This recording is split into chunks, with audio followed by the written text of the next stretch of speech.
This is a long-term review of this little guy, the Chip Fancier CF Express Type A. This is their gold card. This card is VPG 8, or not 8, 400 certified. That's pretty good. There's a lot of things that goes into that 400. I'll get into that a little bit later when the technical part. But overall, I've been long-term testing this for about the last 3 months. This card. It's been in my main camera. I'm filming on it now, the A9 III. Works fine. Whether I do video, photo, whether I'm bursting at the 120 FPS, this card keeps up no problem. It just works. Last 3 months, I've done baby photo shoot, done soccer events, little family stuff here and there, paid gigs, non-paid gigs.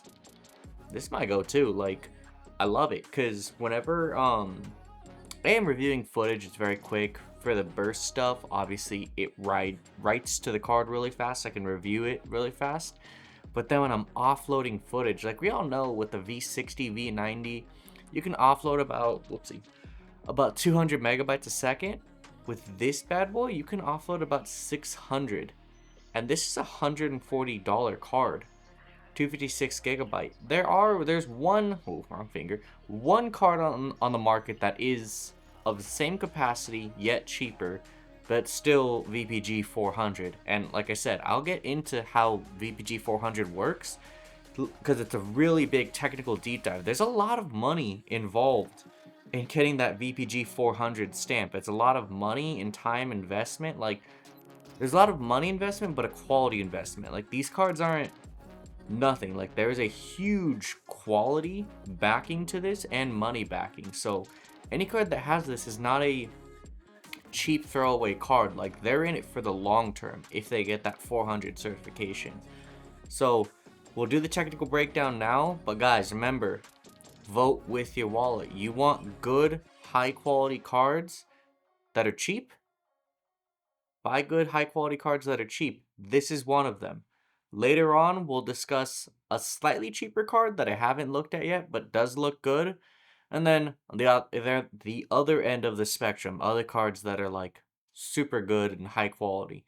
So now let's get into the technical breakdown of some of the stuff I've seen and why that VPG 400 is a much bigger deal than you think it is. So this is the Chip Fancier CF Express 4.0 card. It claims a burst speed of 1750 megabytes a second. I haven't really seen that. This card will normally move data at about 600 megabytes a second. That's what I've typically been seeing. So, if we close this down, we shall see right here. I'm going to move over, how much is this? This is a lot. Moving over 1,774 files, that's 33 gigabytes of data. Let's see how fast I can copy it over. So as you can see, there was that quick burst at the beginning that was near 1 gigabyte or 1,000 megabytes a second, and then it quickly drops down. It'll mostly plateau to about 600 megabytes a second. Occasionally, it will drop very low to 10 megabytes a second. These cards with the VPG 400 certification, it's 400 megabytes sustained writing on the card. Pulling data off the card, yes, it's not guaranteed to have sustained speed. That's okay. You just want it to not stall out while you're recording footage to the card. That's what the 400 is good for. So this card is perfectly safe for recording your video stuff. Obviously, as you can see, when offloading it, it doesn't always stay that high. But for the most part, so long as you're not moving 30 gigabytes in one go, even if you do move 100 gigabytes, it will mostly on average move about 600 to 500 megabytes a second. That's what I've mostly seen. So we're good in the most part. So I also haven't really seen this claimed speed of 1700 megabytes a second. I really don't see that too often. I have seen it literally once, but I don't see it a multitude of times. So with that being said, we can mostly ignore this speed. It'll mostly be about 600 megabytes a second. That's okay. There's nothing wrong with that. Now, the durability seems good. I bought it in March. It is currently June. We're good. Like, I've had this card for 3 months. I've been using the crap out of it. I'm fine. Not a singular freaking hiccup. I've been putting this thing in a Sony Alpha 9 III. No problems. It never gives me any kind of warning, any kind of weirdness. But this card has just been rock solid. So durability, reliability, this is absolutely great. Obviously, I've only tested it 3 months, but in the first 3 months I've had this card, it's been great. There's 119 5-star reviews on this card. This is a very, very good card, guys. You can rely on it.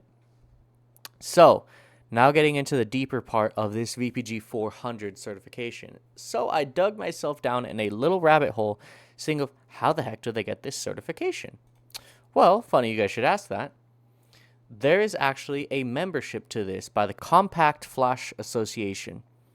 This is, guys like Canon, Chip Fancier, funny you should mention that, XSN, Leica, Lexar, Next Storage, Nikon, Next Storage. Those guys are ex-Sony engineers. As you see, Phison, they're a big server guy. If you want to get your card certified, you have to become a membership. Obviously, there's all the stuff up here, but an executive membership is $5,000 a year. So, they're not going to do this once and call it done. They're going to do this every single year. So there is money behind this, fellas. You have to do all this stuff, fill out these forms. Then the actual process of doing it, they have a YouTube channel here, only 7 subscribers. Guys, please subscribe to them. So what you got to do is obviously become a member. You buy one of these machines, the Hirota Smart Test Ryusei or the Teledyne LaCroix Oakgate. Now, I was looking online of how to buy these machines. You can't just outright buy them. You have to email the company and request a quote. I tried calling them. I tried emailing them. They didn't respond to my dumb ass. So, these machines, anytime you have to request a quote from somebody, those are not cheap machines. If you want to go out there and buy a Nikon Z9, a Sony A1, a Canon R1, you can just go buy them. Those are $6,000 cameras, no big deal. These machines are not $6,000. If they're making you request a quote, they're not $6,000 machines. I also don't believe they're for rent. So again, you have to buy this 5K membership plus these absurdly expensive machines plus an adapter that's, I don't know, $1,000 at tops, probably a couple hundred. You then have to get the software you got from your membership.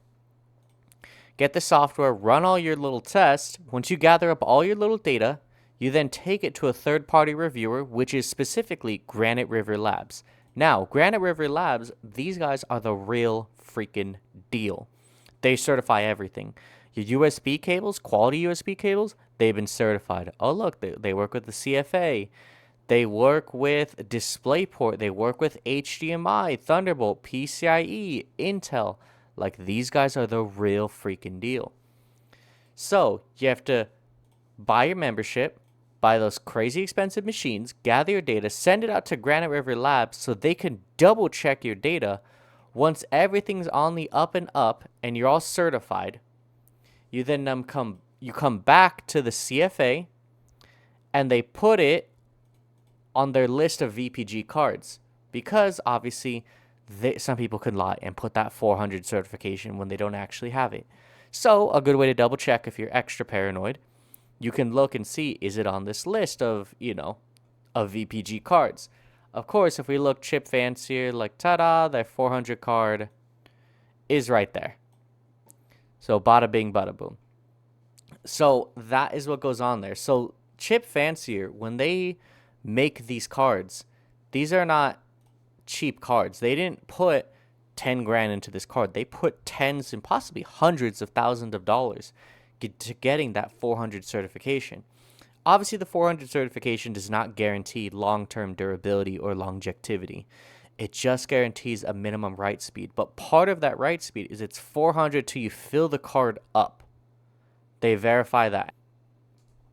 So, yeah, guys, look, like I've already proven, this is a legit card. This is a pro card. You guys need to vote with your wallet. You want high quality, durable, reliable cards that are 400 certified or greater?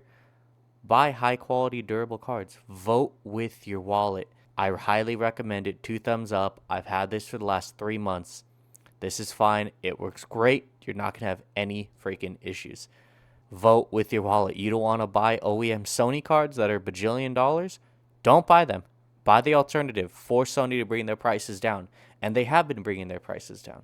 So now, let me know what you guys want to see for next year. It's pretty realistic. Probably next month. The Dai Jing Yu card. This is the cheapest card on the market, that's CF Express Type A.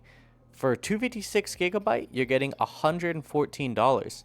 That's about 25 bucks cheaper than the chip Fancier. And while being a 400 certified, and it is certified, guys, they went through the trouble of getting this card certified right here. It's 400 Type A 256 gigabyte Max Series Daijingyu. I think that's how you say it. And oh, not that. Right here. 115 bucks. So let me know if you guys want me to review this card. I can do a review with my Alpha 9-3, or we take it in the other direction. Instead of the cheapest 400 certified card, we can go the other way with the next store 160, not 260, 160 Type 4 PCIe Gen 4 card that's a VPG 800 certified. This is the only card on the market that's 800 certified. So there could be something interesting with the Sony Alpha 1 and the Sony A9 III as far as the burst speed. It could clear it up. Honestly, it might not. It might just perform exactly the same as any other card because it has that 800 moniker. It might not work with the Alpha 9 III or the Alpha 1. But it also might. So let me know what you guys want to see next week. The A2 Pro from Next Storage or the Daijingyu, which is a little bit cheaper. That's also VPG 400 instead of 800. So let me know what you guys think. Like the video. Subscribe if you want. Remember, nobody sent me any of this. I'm buying all this with my own money. Have a good day, fellas.